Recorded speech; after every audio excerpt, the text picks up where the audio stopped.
Namaskar dear students, welcome you to our channel Bio by Gulab Sir. As a part of series of lectures, today's topic is Kerb Cycle. Last we learned glycolysis, which occur in cytoplasm, occur in presence of as well as absence of oxygen. But Kerb cycle occur only in presence of oxygen. Two conditions are required for Kerb cycle. One, presence of oxygen, and cell must be eukaryotic, that is presence of mitochondria, because Kerb cycle occur in mitochondria. It is very clear to you. So glycolysis was stepwise breakdown of glucose into pyruvic acid, which occur in cytoplasm. Further breakdown of pyruvic acid occur in mitochondria.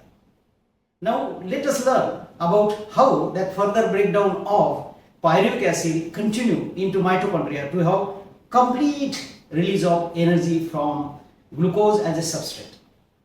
So glycolysis and Kerb cycle together is a aerobic respiration.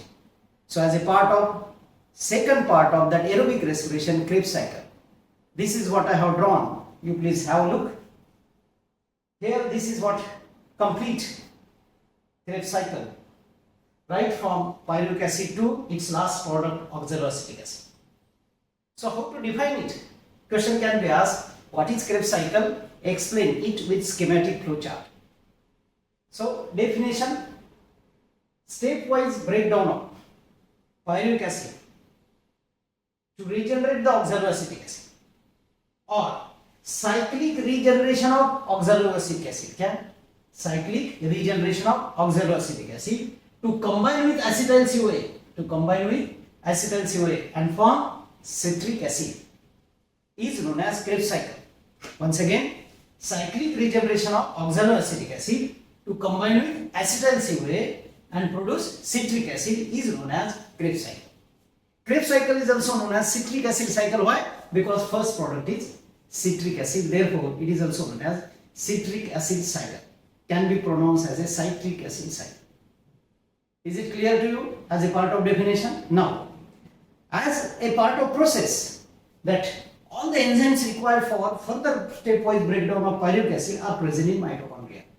So first part, that is first reaction, which catalyzed by this enzyme is a pyruvate dehydrogenase complex. It is not simply that pyruvate dehydrogenase catalyze the process of breakdown of pyruvic acid into acetyl CoA, but along with magnesium as a cofactor, thiamine pyrophosphate, lipoic acid and transacetylase together is called as pyruvic acid dehydrogenase complex. This group of enzymes along with magnesium as a cofactor catalyze the process of breakdown of pyruvic acid into acetyl CoA. So pyruvic acid undergo oxidative decarboxylation. It means that carbon dioxide is released as well as hydrogen release from pyruvic acid combined with NAD to form NADH2. That is called oxidative decarboxylation. What is oxidation? Oxidation means removal of hydrogen, addition of oxygen or donation of electron. Here what is happening?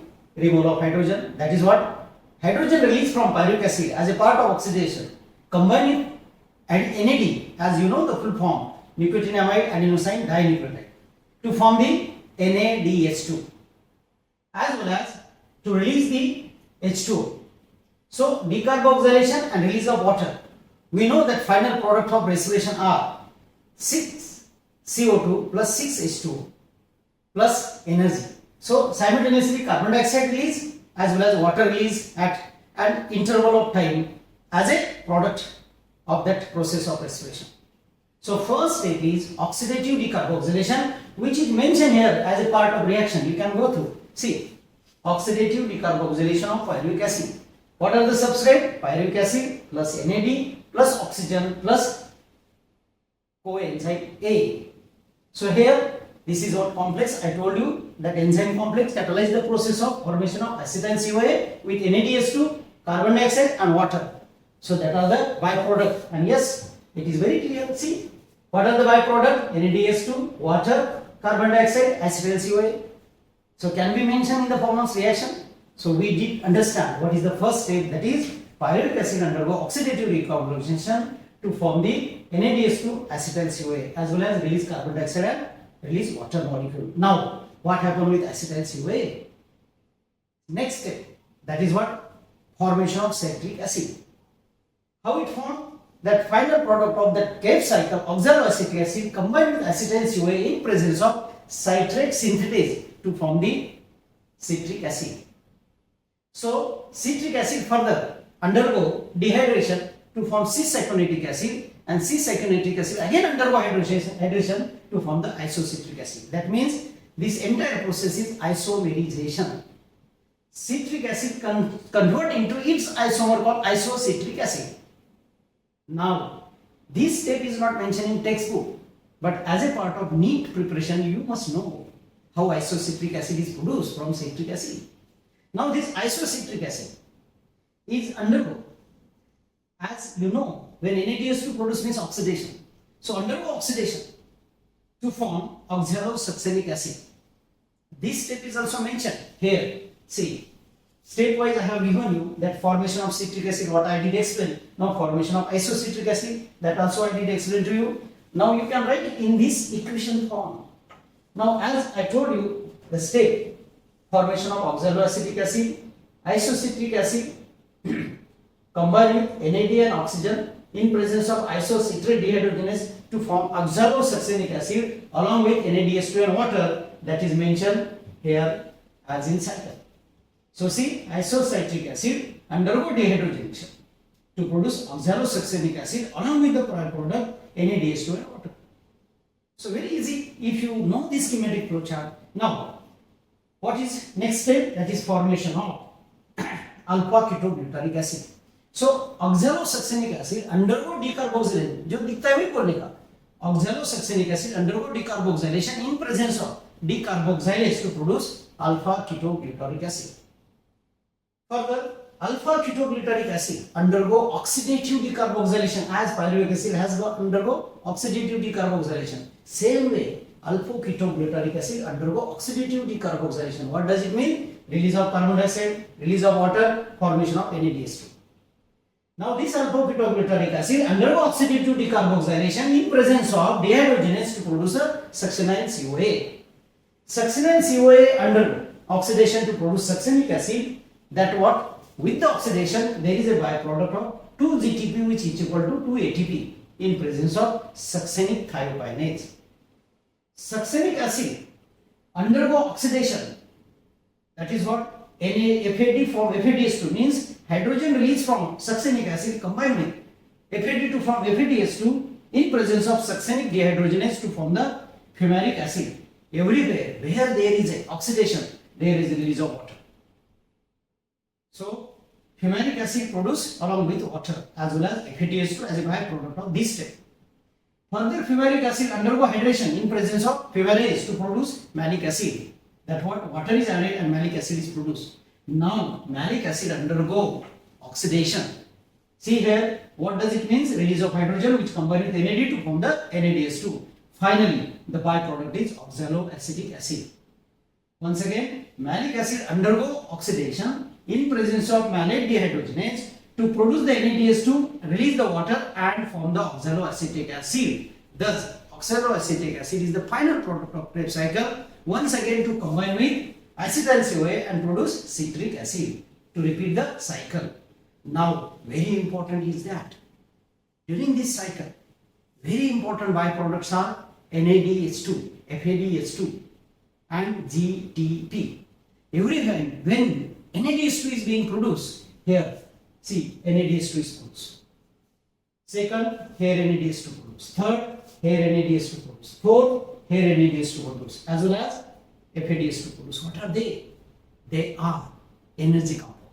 Because energy released by the oxidation of pyruvic acid, stepwise release of that energy with the stepwise breakdown of pyruvic acid is being used to form the NADH2.